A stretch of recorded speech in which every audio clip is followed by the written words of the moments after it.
إن الحمد لله نحمده ونستعينه ونستغفره ونعوذ بالله من شرور أنفسنا ومن سيئات أعمالنا من يهده الله فلا مضل له ومن يضلل فلا هادي له أشهد أن لا إله إلا الله وحده لا شريك له وأشهد أن محمدا عبده ورسوله اللهم صل على محمد وعلى آل محمد كما صليت على إبراهيم وعلى آل إبراهيم إنك حميد مجيد اللهم بارك على محمد وعلى آل محمد كما باركت على إبراهيم وعلى آل إبراهيم إنك حميد مجيد رب اشرح لي صدري ويسر لي أمري واحلل عقدة من لساني يفقهوا قولي رب زدني علما رب زدني علما أعوذ بالله السميع العليم من الشيطان الرجيم من همزه ونفخه ونفثه يا أيها الذين آمنوا اتقوا الله حق تقاته ولا تموتن إلا وأنتم مسلمون يا أيها الناس اتقوا ربكم الذي خلقكم من نفس واحدة وخلق منها زوجها وبث منهما رجالا كثيرا ونساء واتقوا الله الذي تساءلون به والأرحام إن الله كان عليكم رقيبا يا أيها الذين آمنوا اتقوا الله وقولوا قولا سديدا يصلح لكم أعمالكم ويغفر لكم ذنوبكم ومن يطع الله ورسوله فقد فاز فوزا عظيما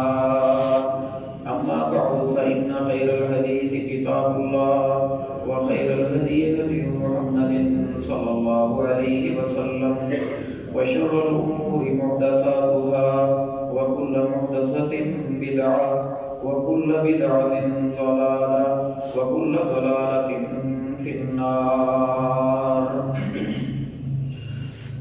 بسم الله الرحمن الرحيم قاف والقرآن المجيد بل عجبوا أن جاءهم منذر منهم فقال الكافرون هذا شيء عجيب أإذا متنا وكنا ترابا ذلك رجع بعيد قد علمنا ما تنقص الأرض منهم وعندنا كتاب حفيظ بل كذبوا بالحق لما جاءهم فهم في أمر مريج أفلم ينظروا إلى السماء فوقهم كيف بنيناها وزيناها وما لها من فروج والأرض مددناها وألقينا فيها رواسي وأنبتنا فيها من كل زوج بهيج تبصرة وذكرى لكل عبد منيب ونزلنا من السماء ماء مباركا فأنبتنا به جنات وحب الحصيد والنخل باسقات لها طلع نضيد رزقا للعباد وأحيينا به بلدة ميتا كذلك الخروج كذبت قبلهم قوم نوح وأصحاب الرس وثمود وعاد وفرعون وإخوان لوط وأصحاب الأيكة وقوم تبع كل كذب الرسل فحق وعيد أفعينا بالخلق الأول بل هم في لبس من خلق جديد ولقد خلقنا الإنسان ونعلم ما توسوس به نفسه ونحن أقرب إليه من حبل الوريد إذ يتلقى المتلقيان عن اليمين وعن الشمال قعيد ما يلفظ من قول إلا لديه رقيب عتيد وجاءت سكرة الموت بالحق ذلك ما كنت منه تحيد ونفخ في الصور ذلك يوم بعيد وجاءت كل نفس معها سائق وشهيد لقد كنت في غفلة من هذا فكشفنا عنك غطاءك فبصرك اليوم حديد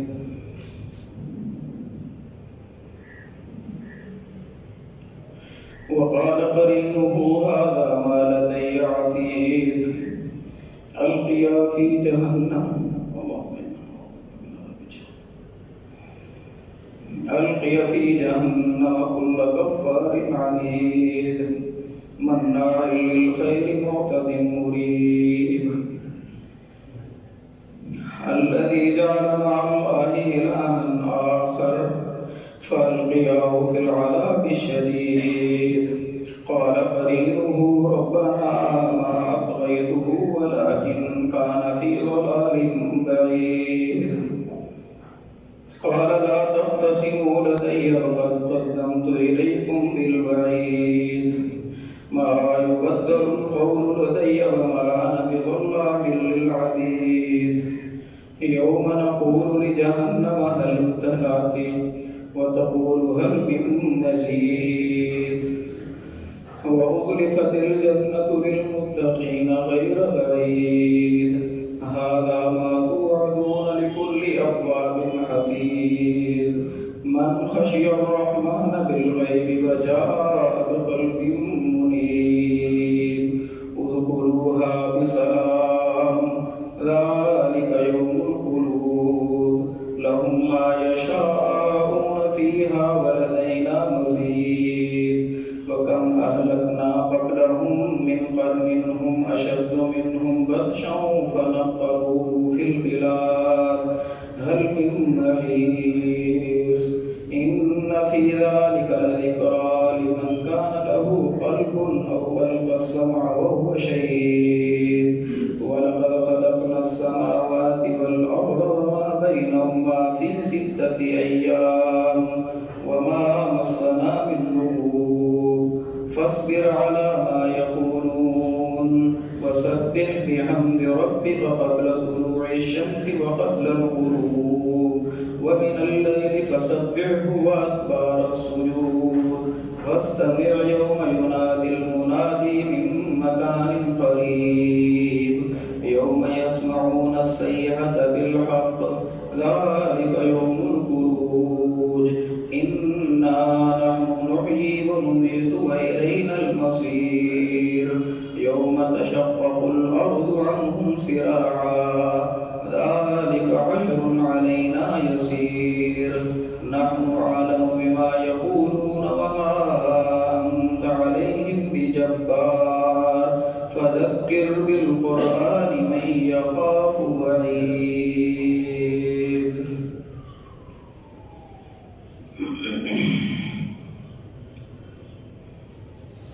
آج رمضان مبارک کا پہلا جمعہ ہے اللہ رب العالمین کا احسان ہے کہ اللہ رب العالمین نے ہماری زندگیوں میں ایک بار پھر ہمیں رمضان مبارک عطا فرمایا اللہ سے دعا ہے کہ اللہ رب العالمین اس مہینے کی قدر دانی کرنے کی توفیق نصیب فرمائے اور اس کا حق ادا کر کے اس کے اختتام پر ہمیں اہل جنت میں سے فرما دے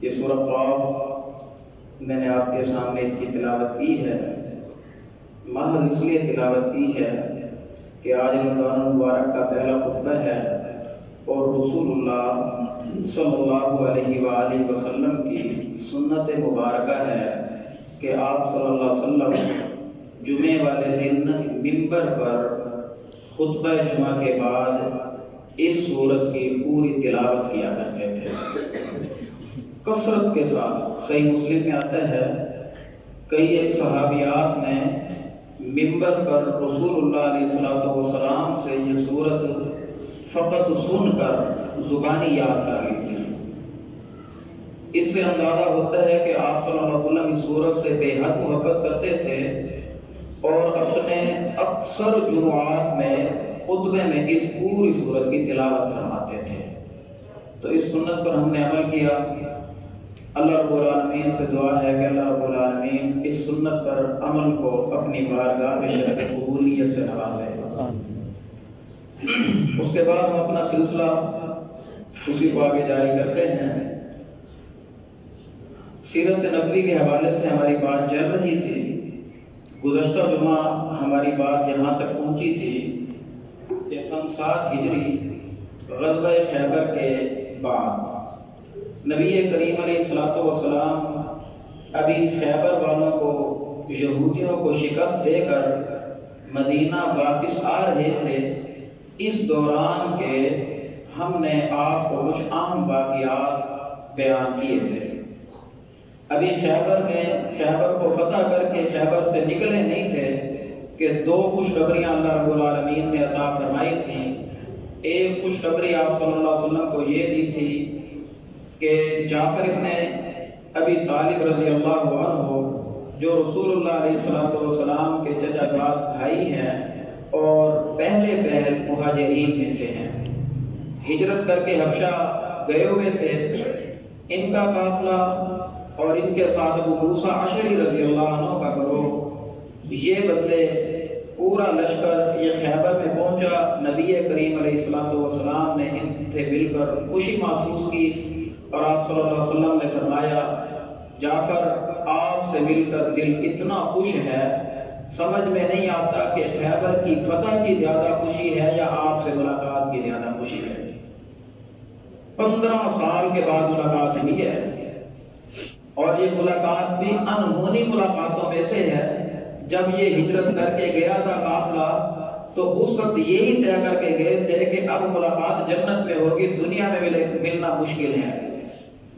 یہ اللہ رب العالمین کا فضل تھا کہ اللہ نے مسلمانوں کو فتح دی کہ بچھڑے ہوئے مسلمانوں سے اللہ نے ملاقات کروا دی۔ دوسری خوشی اللہ رب العالمین نے سیدنا ابو ہریرہ رضی اللہ عنہ کے قبول اسلام کی صورت میں عطا فرمائی تھی۔ تفصیلات ہم نے پچھلے جمعے آپ کو بتائی تھی۔ اس کے بعد آپ علیہ السلام نے واپسی کا راہ لیا۔ واپسی کے دوران آپ صلی اللہ علیہ وسلم کے ساتھ خیبر سے ملنے والی کچھ غنیمتیں اور کچھ لونڈیاں اور غلام تھے۔ دوران سفر آپ صلی اللہ علیہ وسلم نے ایک جگہ پر پڑاؤ کیا، دیہہ کلبی رضی اللہ عنہ۔ یہ حدیث صحیح بخاری میں بھی ہے، صحیح مسلم میں بھی ہے۔ دیہہ کلبی رضی اللہ عنہ نبی کریم علیہ السلام کے پاس تشریف لائے اور آ کر عرض کی، اے اللہ کے رسول صلی اللہ علیہ وسلم، اجازت ہو تو میں ان غلاموں میں سے، لونڈیوں میں سے اپنی خدمت کے لیے ایک لونڈی مختص کر لوں۔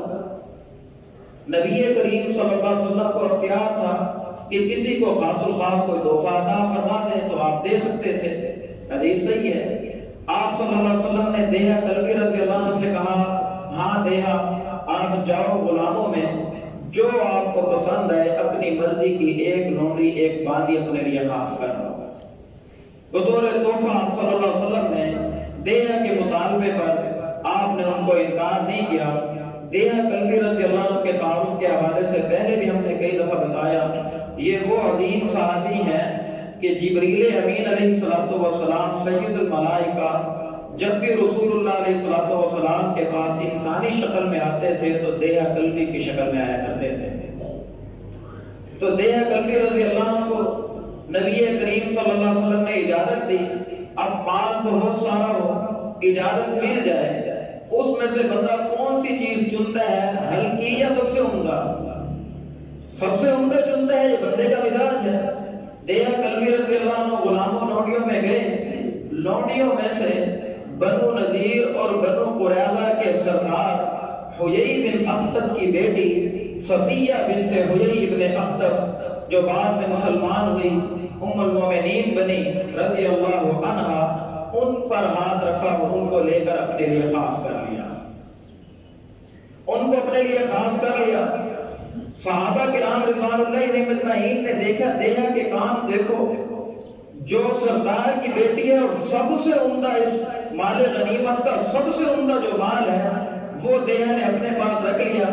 بعض صحابہ آئے نبی کریم صلی اللہ علیہ وسلم کے پاس، آ کر عرض کی، اللہ کے رسول دیہا نے وہ والی وادی اپنے لیے خاص کر لی ہے، ہمارے فیصلے کے مطابق اس وادی کو آپ صلی اللہ علیہ وسلم کے پاس ہونا چاہیے، آپ کے علاوہ کسی اور کے حال نہیں ہے۔ شکل میں بھی بہت عمدہ ہے، نسب میں بھی بہت اعلیٰ ہے۔ ہماری تو خواہش یہ ہے کہ آپ دیہا سے واپس لے لیں، آپ اپنے لیے اس کو خاص کریں، اس میں دیہا کی بھی خیر خواہی ہے اور آپ کے لیے بھی فائدہ ہے۔ دیہا کی خیر خواہی یہ ہے کہ دیہا سے اگر آپ نہیں لیتے، جب دیہا کے پاس یہ ہوگی تو دیہا کلبی رضی اللہ عنہ جب صحابی ہیں، عام انسان ہے صحابہ میں، یعنی نبی تو نہیں ہے، دیہا کے ساتھ ان کے ہم اللہ دوسرے صحابہ مبادہ کے ان کے دلوں میں کوئی حسد کے جذبات نہ شروع ہو جائیں۔ جب ان کو اتنا نمایاں جو کر دیا گیا، اب مسلمان بھائی کے ساتھ دوسرے مسلمان جب حسد کریں، دونوں کے ایمان کا نقصان ہے۔ تو ہمارے ایمانوں کے لیے بھی بہتر یہی ہے، دیہا کے حق میں بھی بہتر یہ ہے کہ آپ دیہا سے یہ لے کر کوئی اور اس کو دے دیں، اس کے مقابلے کی کوئی اور نہیں ہے، اور ہمارے اس قافلے میں، اس کائنات میں آپ کے مقابلے کا کوئی نہیں ہے۔ ہماری خواہش یہ ہے کہ سب سے عمدہ مال وہ آپ کے حق میں ہونا چاہیے۔ مناسب مشورہ تھا، آپ علیہ السلام نے دیہا کو بلایا، اور ابھی تک دیہا رضی اللہ عنہ نے صفیہ بنت حیی بنت اخطب رضی اللہ عنہا کو اپنے لیے خاص تو کر لیا تھا، ابھی بطور بیوی اپنے پاس ان کو نہیں رکھا تھا، کیونکہ شریعت کا قاعدہ ہے اس وقت تک لونڈی کو بیوی نہیں بنا سکتے جب تک کہ استبراء رحم نہ ہو جائے، یعنی کہ 1 ماہواری کے بعد جب وضاحت ہو جاتی ہے، اگر وضاحت ہو جائے حاملہ ہے تو پھر وضع حمل کے بعد مالک کے نکاح میں آ سکتی ہے اور اس کو بیوی بنا سکتا ہے، اگر حاملہ نہ ہو تو 1 ماہواری کے بعد وہ اپنے آقا کی بیوی بن سکتی ہے۔ یہ قاعدہ ہے۔ ابھی دیہا نے بس رکھی ہی تھی، بطور بیوی نہیں بنایا تھا، اور وہ ابھی اپنی مکمل پردہ داری میں تھی، مکمل عزت و آبرو میں تھی۔ دیہا رضی اللہ عنہ کو نبی کریم صلی اللہ علیہ وسلم نے بلایا، آپ نے فرمایا دیہا مشورہ آ رہا ہے اور مناسب یہ ہے کہ آپ یہ صفیہ مجھے واپس کر دو اور آپ جا کر لونڈیوں میں سے کوئی اور لے لو۔ اب نبی کریم علیہ السلام مانگے، بھلا یہ ہو سکتا ہے کہ دیہا انکار کرے؟ دیہا نے اپنی بات پر رسول اللہ علیہ السلام کو ترجیح دی، فوراً اپنی پسند کو نبی کریم علیہ السلام کی پسند پر قربان کر دیا اور ایمان کو واضح کر دیا کہ ایک مومن کے ایمان کا یہ تقاضا ہے، ایک طرف اپنی پسند ہو، ایک طرف حکم رسول ہو۔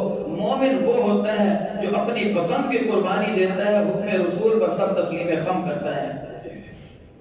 حکم رسول پر سب تسلیم خم کر دیا، مان کر لی تھی، اپنی پسند کی چن کر لی تھی۔ نبی کریم علیہ السلام نے فرمایا دیہا یہ واپس کر دو، اپنی پسند کی قربانی دی، یہ واپس کر دی، اور جا کر ان لونڈیوں میں سے اور لونڈی لے لی۔ تو اس طرح سیدہ صفیہ رضی اللہ عنہ نبی کریم علیہ السلام کے عہد میں آ گئی۔ آپ علیہ السلام کی حدیث مبارکہ ہے، لوگوں اللہ رب العالمین کئی ایک قسم کے لوگوں کو ڈبل اجر دیتا ہے، دوہرا اجر دیتا ہے۔ نیکی ایک ہوتی ہے، اجر دگنا ملتا ہے۔ ان میں سے ایک بندہ وہ ہوتا ہے جو بندہ جس کے پاس کوئی لونڈی آئے اور وہ اس لونڈی کو محض اللہ کی رضا کے لیے آزاد کر دے، اللہ کی رضا کے لیے آزاد کر دے۔ پھر آزاد کرنے کے بعد عورت ذات ہے کہاں جائے، آزاد کرنے کے بعد پھر اس سے مال فی سبیل اللہ، اللہ کی رضا کے لیے نکاح کر کے اس کو گھر کی مالکہ بنا دے، اس کے ساتھ یہ احسان کرے، حالانکہ وہ غلام ہے، غلام اور لونڈی، وہ اس کو ویسے بھی بیوی بنا کر رکھے تو یہ تو حقوق مفت میں حاصل کر سکتا تھا، لیکن وہ اس کمزور صنف پر اللہ کو راضی کرنے کے لیے احسان کرتا ہے، اس کو آزاد کرتا ہے، آزاد کرنے کے بعد پھر اس پر دگنا احسان کرتا ہے، اس کو اپنے نکاح میں لے کر اپنے گھر کی سربراہ، اپنے بچوں کی ماں بناتا ہے، اس کو بڑے اعزاز سے نوازتا ہے۔ اللہ رب العالمین ایسے مومن کو ڈبل اجر عطا فرماتے ہیں، کیوں؟ اس نے ایک کمزور ذات پر احسان کیا ہے۔ نبی کریم علیہ السلام نے دگنے اجر والا کام کیا، سیدہ صفیہ رضی اللہ عنہ پر اسلام پیش کیا۔ سیدہ صفیہ رضی اللہ عنہ ان کا ذہن بڑا ہی فطرت پر تھا، فوراً پہلی اسلام کی دعوت پر اشہد ان لا الہ الا اللہ و اشہد ان محمد عبدہ و رسولہ کلمہ پڑھا اور مسلمان ہو گئے، مسلمان ہوئی۔ آپ علیہ السلام نے فرمایا جاؤ میں نے اللہ کے لیے تمہیں آزاد کیا۔ اب اللہ کے لیے آزاد کر دیا، غلاموں کو آزاد کرنا رسول اللہ علیہ السلام کی سنت ہے۔ پھر اللہ کے لیے آزاد کرنے کے بعد جیسے ہی ان کی وہ عدت جو ہے وہ 1 مہینہ پورا ہوا، جب آپ صلی اللہ علیہ وسلم کو اطلاع ملی، یہ مہینہ شرط نہیں ہے، شرط یہ ہے کہ 1 دفعہ کی ماہواری، وہ 1 دفعہ کی طہارت کا معاملہ پورا ہو جائے، وہ 10 دن میں پورا ہو جائے، وہ 4 دن میں پورا ہو جائے۔ ہر عورتوں کی اپنی ذاتی کیفیت ہوتی ہے، میڈیکلی ان کا اپنا حساب ہوتا ہے، وہ جتنے بھی دن لگے اسی سفر کے دوران ہی چند دنوں کے اندر ہی آپ علیہ السلام کو اطلاع ملی کہ اپنا سیدہ صفیہ وہ اب نکاح کے لیے پاک ہو چکی ہیں۔ آپ علیہ السلام نے نکاح کی آفت کی، سیدہ صفیہ راضی ہوئی، صحابہ گواہ بنے، نبی کریم علیہ السلام نے ان کو اپنے نکاح میں لے لیا، اور اسی آزادی کو بعض مفسرین نے رکھا ہے کہ اسی کو حق مہر بنا دیا، اسی آزادی کو حق مہر بنایا، اور بعض محدثین نے کہا ہے کہ سیدہ صفیہ نے خود ہی حق مہر معاف کر دیا تھا، میں حق مہر نہیں لینا چاہتی آپ سے، میں آپ سے حق مہر لینا ہی نہیں چاہتی۔ جب آپ کا کلمہ پڑھ لیا، اب آپ کے عقد میں آنا، اس سے بڑا بھی کوئی حق مہر ہے؟ اس سے بڑا بھی کوئی حق مہر ہے؟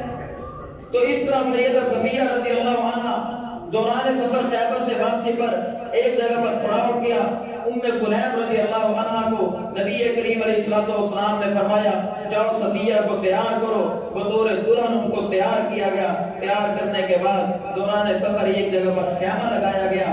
نبی کریم علیہ السلام نے وہاں پر 3 دن قافلے کو پڑاؤ کروایا۔ 3 دن پڑاؤ کے بعد آپ علیہ السلام 3 دن ان کے پاس رہے، 3 دن ان کے پاس رہے۔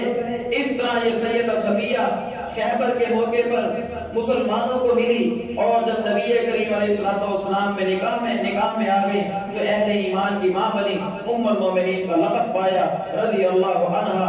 اللہ رب العالمین پر کروڑوں رحمتیں نازل فرمائے۔ تو خیبر سے واپسی کے موقع پر یہ سب سے عام کام، اور ایک اور عام کام ہوا۔ پھر آپ صلی اللہ علیہ وسلم کا خیبر سے مدینہ تک لگ بھگ 150 کلومیٹر کا فاصلہ تھا، یہ کئی دنوں کا سفر تھا۔ ایک تو دوران سفر یہ کام ہوا، اللہ رب العالمین نے ام المومنین سیدہ صفیہ کے ساتھ نکاح کروایا۔ اس نکاح کے موقع پر دوران سفر ہی نبی کریم علیہ السلام نے ولیمہ بھی کیا۔ ولیمے کی اہمیت دیکھو، یہاں پر عام رسم و رواج پر لاکھوں روپے خرچ کر دیتے ہیں، لیکن ولیمے کو نظر انداز کر دیا جاتا ہے۔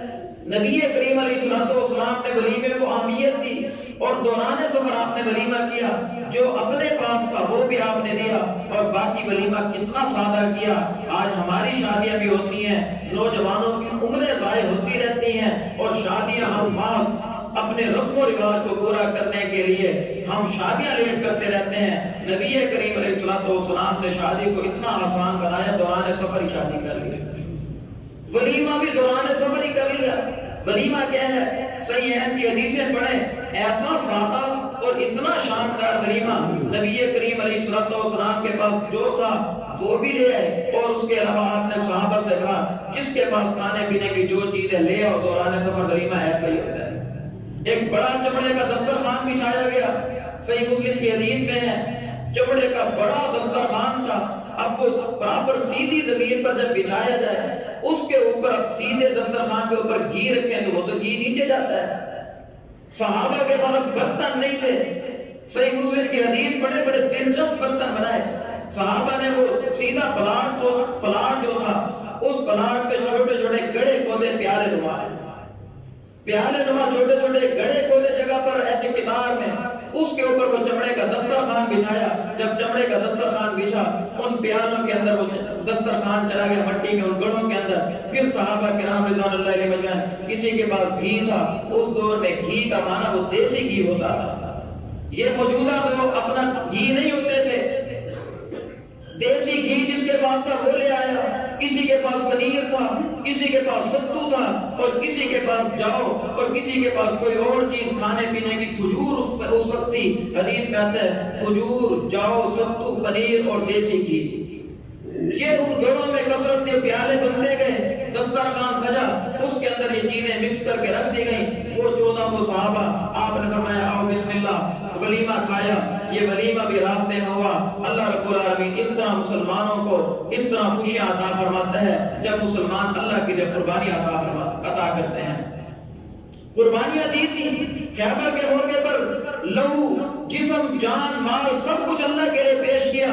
اللہ نے فتح خیبر کے فوراً بعد ہی اللہ نے نواز شاہ کی بارش نازل کرنا شروع کر دی۔ یہ ولیمہ ہوا، ولیمے کے بعد پھر آگے چل پڑے، آگے چلتے چلتے ایک جگہ پر پھر پڑاؤ کیا۔ حدیث میں یہ واقعہ خیبر کے نام کے ساتھ تو واضح نہیں ہے، صرف حدیث میں اتنا ہے آتا ہے فی بعض اسفارہ، آپ صلی اللہ علیہ وسلم کے سفروں میں سے ایک سفر کے دوران آپ نے پڑاؤ کیا اور واقعہ یہ ہے۔ اہل سیر نے وضاحت کی ہے فی بعض اسفارہ سے مراد خیبر سے واپسی کا سفر ہے، تو مناسب ہے کہ اس واقعے کو خیبر سے واپسی کے موقع پر سنایا جائے۔ اس میں بھی بڑی عام نصیحتیں ہیں۔ یہ واقعہ صحیح بخاری میں موجود ہے۔ نبی کریم علیہ السلام نے ایک جگہ پر پڑاؤ کیا، پڑاؤ کرنے کے بعد جب رات کافی اندھیرا تھا اور جنگل میں یہ پڑاؤ تھا، آپ صلی اللہ علیہ وسلم نے پوچھا کوئی ہے جو آج رات ہمارا پہرا دے گا؟ سیدنا بلال رضی اللہ عنہ مؤذن رسول بلال رضی اللہ عنہ نے کہا اللہ کے رسول یہ پہرے کی خدمت میں اثر انجام دوں گا۔ سفر بلال نے بھی کیا ہوگا رضی اللہ عنہ، سفر کی تھکاوٹ ان کو بھی ہے، لیکن رسول اللہ علیہ السلام کے لیے قربانی پیش کرتے ہیں، کہتے ہیں میں نیند کی قربانی دوں گا، تھکاوٹ کی قربانی دوں گا۔ یہ جذبہ تو نیک تھا، لیکن اللہ کی قدرت، بلال رضی اللہ عنہ نے کہا اللہ کے رسول یہ خدمت میں کروں گا۔ نبی کریم علیہ السلام نے جب قافلے کو ایک جگہ پر پڑاؤ کے لیے ٹھہرا دیا، سارا قافلہ پرسکون اپنے جگہ پر بیٹھ گیا، آپ علیہ السلام نے ایک مناسب جگہ جہاں پر پہرا لگانا ضروری تھا اور وہاں پر آپ صلی اللہ علیہ وسلم نے بلال رضی اللہ عنہ سے کہا کہ اس مقام پر آپ نے پہرا دینا ہے۔ بلال رضی اللہ عنہ کہتے ہیں کہ میں تھوڑی دیر پہرا دیتا رہا، اب تھکاوٹ کا مجھ پر غلبہ ہوا، میں نے کیا کیا، اپنا جو اونٹ تھا وہ بیٹھا ہوا تھا، اپنے اونٹ کے کمر کے ساتھ میں ٹیک لگا کر مشرق کی طرف منہ کر کے میں بیٹھ گیا۔ مشرق سے سورج نکلنا تھا، میں مشرق کی طرف منہ کر کے پہرے پر بیٹھا ہوں۔ اب تھکا ہوا آدمی جب بیٹھ کر پہرا دے گا نتیجہ کیا ہوتا ہے؟ نیند ہی آتی ہے۔ جب بیٹھ کر میں پہرا دینے لگا، بس تھوڑی دیر ہی بیٹھا، پھر مجھے نہیں پتا میری دونوں آنکھیں مجھ پر غالب آئی اور میں نیند مجھ پر غالب آ گئی، میں سو گیا، پورا قافلہ بھی سو گیا۔ اصل محافظ تو اللہ رب العالمین کی ذات ہے، اللہ نے حفاظت کی، یہاں تک کہ اتنا سویا صحیح بخاری کی حدیث میں آتا ہے بلال رضی اللہ عنہ کہتے ہیں سورج طلوع ہو گیا، فجر گئی، سورج طلوع ہوا، سورج کی شعاع میرے چہرے پر پڑی اور سب سے پہلے شعاع امام الانبیاء جناب محمد رسول اللہ صلی اللہ علیہ وسلم کے چہرے مبارک پر پڑی۔ جب سورج کی شعاع پڑی تو آپ کی آنکھ کھلی تو آپ فوراً اٹھے اور آپ نے دیکھا یہ تو دن چڑھا ہے، فجر ظاہر ہو گئی، سارے قافلے کی ظاہر ہو گئی، رسول اللہ علیہ السلام کی بھی فجر وقت سے نکل گئی، تھکاوٹ تھی، نیند غالب تھی، پہرے پر لگایا ہوا تھا بلال رضی اللہ عنہ کو اور حکم یہ تھا کہ فجر میں انہوں نے جگا دینا تھا، لیکن پہرے دار خود ہی سو گیا۔ انسان جو ہے انسان کمزور ہوتا ہے، خلق الانسان ضعیفا۔ رسول اللہ علیہ السلام بیدار ہونے کے بعد سیدھا بلال رضی اللہ عنہ کے پاس گئے، بلال تو سوئے ہوئے ہیں، آپ نے فرمایا بلال گھبرا کر اٹھے۔ ابھی آپ علیہ السلام کوئی بات کرتے، بلال رضی اللہ عنہ نے فوراً عذر پیش کیا، کہنے لگے اللہ کے رسول جس اللہ نے آپ کو نیند دی اسی اللہ نے مجھ پر بھی نیند غالب کر دی ہے۔ آپ مسکرائے، آپ نے فرمایا اچھا بلال کا عذر مقبول ہے، جس اللہ نے آپ پر نیند طاری کی اسی اللہ نے مجھ پر بھی نیند غالب کر دی، میرا کیا قصور ہے؟ مخلص تو پورا ہوں۔ نبی کریم علیہ السلام نے قافلے والوں کو حکم دیا اٹھو اس وادی میں شیطان ہے، اور جس وادی میں نماز ضائع ہوگی اس وادی سے نکل کر اگلی وادی میں پھر آپ نے پڑاؤ کیا، اور سورج طلوع ہونے کے بعد صحیح بخاری کی حدیث ہے آپ نے وہاں جا کر آذان بھی کہلوائی، کیونکہ اب قضا جو ادا کرنی تھی، نیند کی وجہ سے اگر نماز ضائع ہو جائے، بندہ جاگنے کے حوالے سے بیدار ہو، وہ اپنی طرف سے کوشش پوری کر چکا ہو، اپنا الارم لگا چکا ہو، لیکن پھر بھی کبھی کبھار اس طرح ہو جائے تو اللہ اجر پورا دیتے ہیں۔ جان بوجھ کر فجر ضائع کرنے کی عادت بناؤ، بہت بڑا جرم ہے۔ کبھی تھکاوٹ کی وجہ سے اس طرح ہو جائے تو جب آنکھ کھلے فوراً نماز پڑھ لینی چاہیے، یہ اس حدیث سے سبق ملتا ہے۔ اور اس کے علاوہ یہاں ٹھہر کر ایک نقطہ جو سب سے عام عقیدے کے حوالے سے میں واضح کرنا چاہتا ہوں، یہ نماز کن لوگوں کی رہی ہے؟ یہ نماز سورج ان لوگوں پر طلوع ہو گیا ہے، سورج واپس نہیں گیا ان لوگوں کے لیے جن لوگوں کے لیے اللہ رب العالمین نے راضی ہونے کے سرٹیفکیٹ نازل کیے ہیں۔ اللہ نے ان کے لیے کہا تھا، یہ خیبر والے سارے وہی تھے جو بیت رضوان والے تھے۔ بیت رضوان والوں کے متعلق اللہ نے فرمایا تھا، لقد رضی اللہ عن المؤمنین اذ یبایعونک تحت الشجرہ، البتہ یقیناً اللہ ان سارے اہل ایمان سے راضی ہو چکا ہے جن جن اہل ایمان نے رسول اللہ علیہ السلام کے ہاتھ پر بیعت کی تھی، یہ سارے اللہ کی طرف سے رضامندی کا سرٹیفکیٹ پانے والے آج یہ سوئے ہوئے ہیں، سورج نکل آئے ہیں۔ اور امام الانبیاء جناب محمد رسول اللہ صلی اللہ علیہ وسلم بھی سورج طلوع ہو گیا ہے، سورج طلوع ہو گیا ہے، طلوع ہونے کے بعد آپ نے دھوپ میں فجر پڑھ لی ہے، سورج کو واپس نہیں پلٹایا۔ کیوں؟ سورج پر اختیار چلتا ہے تو فقط رب محمد صلی اللہ علیہ وسلم کا چلتا ہے، اللہ نے مخلوق میں کسی کو بھی سورج پر اختیار نہیں دیا۔ یہ جتنی کہانیاں آپ کو سنائی جاتی ہیں، آپ کے ملتان کے حوالے سے ایک کہانی سنائی جاتی ہے کہ سورج کو عربی میں شمس کہتے ہیں، ملتان کے بابا شاہ شمس کے بارے میں یہ کہانی بڑی معروف سنائی جاتی ہے کہ بوٹی ڈھونڈنے کے لیے انہوں نے سورج نیچے اتار لیا تھا، اس وجہ سے ملتان میں گرمی زیادہ ہے۔ نہیں محترم بھائیو، حدیث کے تناظر میں اس کہانی کو دیکھو، یہ کہانی سراسر جھوٹ پر مشتمل ہے۔ اگر سورج کسی کے لیے پیچھے پلٹتا تو محمد رسول اللہ صلی اللہ علیہ وسلم اس حال تھے کہ ان کے لیے سورج پیچھے ہٹتا۔ اسی طرح ایک اور کہانی سنائی جاتی ہے کہ سیدنا علی رضی اللہ عنہ کی نماز ایک دفعہ رہ گئی مغرب کی، سورج کو علی رضی اللہ عنہ نے حکم دیا اور سورج کو پیچھے ہٹایا۔ نہیں محترم بھائیو، اگر سورج پیچھے ہٹنا ہوتا سیدنا علی رضی اللہ عنہ کے لیے تو اس خیبر کے قافلے میں سیدنا علی موجود تھے۔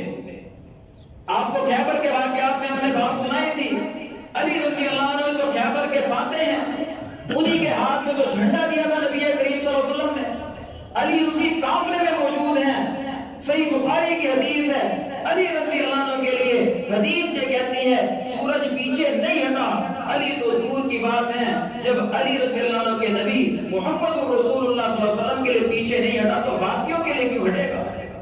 تو محترم بھائیو، اس طرح کے معاشرے میں جتنی بھی کہانیاں سنائی جاتی ہیں کہ فلاں بزرگ نے سورج اتار لیا، فلاں بزرگ نے سورج کو روک لیا، نہیں محترم بھائیو، یہ جھوٹ پر مشتمل کہانیاں ہیں۔ یہ اللہ رب العالمین کی صفت خالقیت میں مخلوق کو شریک ٹھہرانے کے مترادف ہے۔ اللہ ہی کا حکم چلتا ہے، سورج پر بھی، چاند پر بھی، فلکیات پر بھی، آسمان پر بھی، زمین پر فقط اللہ کا حکم چلتا ہے۔ بندوں کے لیے اگر اس طرح کے معاملات ہو جائیں تو اللہ نے ان کے لیے الگ احکام دیے ہیں، سورج چاند کو کنٹرول میں نہیں دیا انسانوں کے۔ تو محترم بھائیو، سورج نکلنے کے بعد ہی نبی کریم علیہ السلام نے دوسری وادی میں جا کر نماز پڑھی، صحابہ کو پڑھائی، پھر اس کے بعد آگے قافلہ روانہ ہوا۔ اس کے بعد اب اسی خیبر کے بعد جو سب سے عام ایک واقعہ ہوا، جب آپ علیہ السلام آ رہے تھے، مدینہ پہنچے، یہاں پر کچھ یہودی بچے ہوئے جو تھے سابقہ دور کے، یہودیوں کو بڑی تکلیف تھی۔ ان یہودیوں میں تکلیف یہ تھی کہ دیکھیں خیبر کے یہودی بھی سارے وہ شکست خوردہ ہو گئے، اس کے علاوہ مدینے کے سارے یہودیوں کو بھی یہاں سے بھگا دیا گیا۔ بچی کچی چند ایک عورتیں تھیں، ان عورتوں میں ایک بوڑھی یہودی عورت تھی۔ اس عورت نے یہودیوں کی اب کردار دیکھنا، اس عورت نے سازش کی مسلمانوں کے خلاف، اور یہودیوں کی ہمیشہ سے یہ خصلت ہے کہ یہ مدِ مقابل آ کر مسلمانوں سے کبھی بھی نہیں لڑتے، یہ اپنے دشمن سے کبھی بھی مدِ مقابل نہیں لڑتے، یہ ہمیشہ سازشی قوم ہے۔ یہ اندر چھپ کر انڈر گراؤنڈ لڑائی کرنے کے ماہر لوگ یہودی ہیں. یہ دوسروں کو لڑاتے ہیں، پیچھے بیٹھ کے ڈوریاں ہلاتے ہیں. آج بھی دنیا میں جتنی ملکوں کی لڑائیاں ہو رہی ہیں، پیچھے ڈوریاں آپ کو اسرائیل ہلانے والا یہودی ملک ہے. وہ یہودی ہیں. یہودی عورت نے کیا کیا؟ نبی کریم علیہ السلام سے مقصد تو یہ تھا، خیبر کے اپنے مقتولین کا بدلہ اتارنا مقصد تھا. اس بدبخت عورت کو پتا تھا کہ نبی کریم علیہ السلام کے پاس جب صدقہ آتا ہے تو آپ نہیں کھاتے، جب تحفہ کوئی دیتا ہے تو آپ علیہ السلام اعلیٰ حسن اخلاق کے مالک تھے. آپ صلی اللہ علیہ وسلم کسی کا تحفہ ٹھکرایا نہیں کرتے تھے، کیونکہ تحفہ ٹھکرا دیا جائے تو اگلے بندے کے دل پر چوٹ لگتی ہے. اور یہ دعوتی حکمت عملی کے خلاف ہے. اس نے فتح خیبر کے موقع پر بطور تحفہ نبی کریم علیہ السلام کے پاس بکری کا گوشت بھون کر بھیجا. اب یہ بڑا خیر خواہ ہے، رسول اللہ علیہ السلام کے پاس بکری کا گوشت بھون کر بھیج رہی ہے. یہ واقعہ بھی صحیح بخاری میں موجود ہے. بکری کا گوشت بھون کر بھیجا اور اس نے اپنے ذرائع کے ذریعے سے یہ بات معلوم کی کہ نبی کریم علیہ السلام کو بکری کے گوشت میں سے کون سا حصہ سب سے زیادہ پسند ہے. اس کو پتا چلا آپ صلی اللہ علیہ وسلم بکری کی ران، بکری کی جو دستی ہے اس کو بہت پسند کرتے ہیں. اس نے دستی کو بھونا، بھوننے کے بعد ران بھوننے کے بعد اس کے اوپر انتہائی خطرناک اور مہلک زہر لیا. زہر لینے کے بعد اس نے دستی پر ملا. دستی پر ملنے کے بعد آپ علیہ السلام کے پاس پیش کیا. نبی کریم علیہ السلام کو جب بطور تحفہ ملا گیا تھا بھونا ہوا گوشت تھا، گوشت حلال تھا اور اہل کتاب کا ذریعہ پاک ہے، شریعت کا قائد ہے. نبی کریم علیہ السلام نے محض دعوتی حکمت عملی کے ساتھ کہ ممکن ہے کہ پوری کا دین اسلام کی طرف مائل ہو رہا ہو، آپ نے اس کا تحفہ قبول کیا. لیکن اندر کی تو پلید تھی، یہودی عورت تھی. اور آج بھی یہودی ظاہراً جتنے مرضی یہ انسانیت کے حوالے سے خیر خواہی کے بیان دے، اندرون خانہ یہ انسانیت کے سب سے بڑے دشمن ہیں. سب سے بڑے انسانیت کے دشمن یہودی ہیں. انہی کے بارے میں تو ہٹلر نے کہا تھا. اب تاریخ پڑھیں، ہٹلر مسلمان نہیں تھا. سب سے زیادہ یہودیوں کا قتل عام ہٹلر نے کیا. اتنا ان کو قتل کیا، اتنا قتل کیا کہ یہودیوں کی کھوپڑیوں کے مینار بنا دیے تھے ہٹلر نے. اس وقت کی ساری انسانیت نے ہٹلر کے خلاف سازشیں کی تھی اور کیا کہا تھا؟ یہ بہت بڑا ظالم ہے، بہت بڑا ظالم ہے. اس نے انسانیت کا ناجائز اتنا بڑا قتل کر دیا ہے، صرف اپنے دشمن یہودیوں کو قتل کر دیتا یہ کافی تھا. ہٹلر نے لوگوں کو جواب دینے کے لیے تاریخ شاہد ہے اس بات پر، اس نے کیا کیا تھا؟ سارے یہودی قتل کروائے، صرف تھوڑے سے یہودیوں کو جان بوجھ کر اس نے چھوڑ دیا. اس نے کہا لوگ مجھے کہتے ہیں کہ ہٹلر بڑا ظالم ہے، میں نمونے کے طور پر چند یہودی چھوڑتا ہوں. آنے والے وقت میں ان کی حرکات، ان کے جراثیم کے اثر سے تم خود کہو گے کہ ہٹلر نے ٹھیک کیا تھا، کاش کہ سب کو مار دیا. وہ کہتا تھا حالانکہ عیسائی تھا، وہ کہتا تھا کہ اگر سمندر کے اندر تہ میں تو مچھلیاں لڑتی ہیں تو پیچھے سازش یہودیوں کی ہوتی ہے. آج ماہرین مبصرین کہتے ہیں کہ پوری دنیا میں وہ عیسائیوں میں لڑائیاں ہوں، وہ مسلمانوں میں لڑائیاں ہوں، وہ بدھوں میں لڑائیاں ہوں، وہ ہندوؤں میں لڑائیاں ہوں، ان ساری لڑائیوں کے جو تانتے ہیں وہ جا کر اسرائیل سے جا کر ملتے ہیں. اس یہودیوں کی سازش، یہ پہلے دن سے سازشی لوگ. یہودی عورت نے کیا کیا؟ گوشت پیش کیا. آپ علیہ السلام نے تعریف قلب کی نیت سے تحفہ لیا اور آپ صلی اللہ علیہ وسلم نے اس گوشت کی گوٹی میں سے ایک گوٹی منہ میں ڈالی. منہ میں ڈالنے کے بعد آپ صلی اللہ علیہ وسلم نے بھی چبائی. جیسے ہی چبائی آپ کو اندازہ ہو گیا کہ یہ خیر سے خالی نہیں ہے، اس میں کوئی نہ کوئی، اس میں شر ہے، شر سے خالی نہیں ہے، یہ خیر والا لقمہ نہیں ہے. فوراً آپ نے تھو کر کے اس کو اگل دیا اور زہر کو اپنا بوٹی لقمے کو نکل دیا. اور اسی دوران اسی کھانے میں آپ صلی اللہ علیہ وسلم کے ساتھ شریک طعام بشر بن معروف رضی اللہ عنہ وہ بھی ساتھ بیٹھے تھے، صحابی رسول. ان کو تو نہیں پتا تھا اب نبوت کی دانائی تو سب سے بڑھ کر ہوتی ہے. آپ نے بھی لقمہ لیا اور تھوڑا سا چبایا، آپ کو پتا چل گیا، آپ نے تھوک دیا، نکال دیا، اس کی سازش ختم ہو گئی. بشر بن معروف رضی اللہ عنہ صحابی رسول انہوں نے لقمہ لیا اور ایک لقمہ چبا کر حلق سے اتار لیا، بس زہر کا یہ اثر ہوا، بشر بن معروف بیمار ہو گئے۔ نبی کریم علیہ الصلوۃ والسلام نے اس یہودی بوڑھی کو بلایا، بلانے کے بعد آپ نے فرمایا یہ تو نے کیا کہ اس میں کچھ ملایا ہے؟ جب اس پر دباؤ ڈالا اس نے اعتراف کیا، اس نے کہا ہاں ہاں، اور یہ بڑی سازشی قوم ہے، اس یہودی عورت کی سازش دیکھنا۔ موقع پر ہی اس نے ایسا بیان دیا کہ اس کو معافی کا پروانہ مل گیا۔ سنے قاتل ہے قاتل، اور شاطر کتنی ہے، یہودیوں کے شاطر پر کا اندازہ لگانا، اور ذات ہو کر کتنی شاطر، کہاں اس کا دماغ کام کرتا ہے۔ فوراً آ کر کہنے لگی، کہتے ہیں ہاں یہ میں نے کیا ہے، لیکن میرا مقصد آپ کو قتل کرنا نہیں ہے، اصل میں نا آپ کی نبوت کا امتحان لینا چاہتی تھی، آپ کی نبوت کا امتحان لینا چاہتی ہے۔ ساری اس نے پھر زور گھڑ لی۔ آپ نے فرمایا کیا اپنا عذر بتا؟ کہتی ہے کہ آپ نبوت کا دعویٰ کرتے ہیں، آپ کے نبوت کی میں نے کافی ساری نشانیاں دیکھی، میں صرف یہ دیکھنا چاہتی تھی کہ آپ کی جب فتوحات ہوتی جا رہی ہیں، اگر تو آپ دنیا کے عام بادشاہ ہیں، آپ کو زہر دیتی ہوں، اگر بادشاہ ہیں ظالم بادشاہ تو آپ زہر کے اثر سے فوت ہو جائیں گے اور ایک ظالم بادشاہ سے ہمارا چھٹکارا ہو جائے گا۔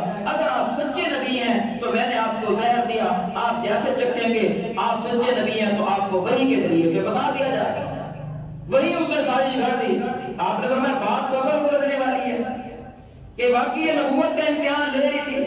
آپ نے فرمایا ٹھیک ہے، اب پتہ چل گیا کہ میں سچا نبی ہوں، لقمہ تیرا میں نے حق سے اتارا نہیں، اب تو کلمہ پڑھ۔ اب اس نے کلمہ تھوڑی پڑھنا تھا، یہ تو ایک بہانہ تھا اپنے جرم کو چھپانے کا۔ آپ نے کہا جا دفع ہو جا، اس کو معاف کر دیا، اپنا لقمہ وہ آپ نے اتار دیا، اس پر بھی واضح ہو گیا یہ نبی محمد صلی اللہ علیہ وسلم سچے نبی ہیں۔ اس کے بعد ابھی چند دن ہی گزرے، وہ زہر کا